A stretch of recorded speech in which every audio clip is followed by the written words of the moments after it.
ইরি মাইরি মে তো ভুল গায়া রে। জ্যোতিষী বাবা বলেছিল গাছের মগ ডালে একটা ব্যাগের ভিতর আমার গুপ্তধন ঝুলে থাকবে। ওই তো গাছের ডালে ব্যাগ ঝুলছে।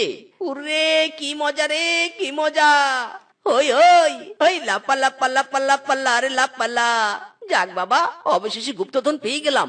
এখন এখানেই সবাইকে ডাকি, আজ এখানে এই মুহূর্তে সবার ঋণ পরিশোধ করে দিব আমি।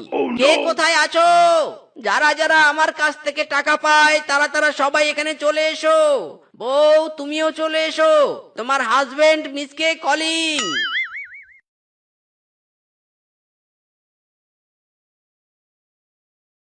কি গো, এমন চিৎকার চেঁচামেচি করছো কেন?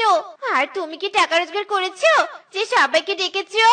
বেটা, আজ যখন ঋণ পরিশোধ করবি বলে ডেকেছিস, টাকা না নিয়ে আর যাবো না। মিসকে হলো এক কথার পশু। আজ যখন বলেছি আমি ঋণ পরিশোধ করব, তার মানে আজকে সবাই আমার পাওনা টাকা পেয়ে যাবে।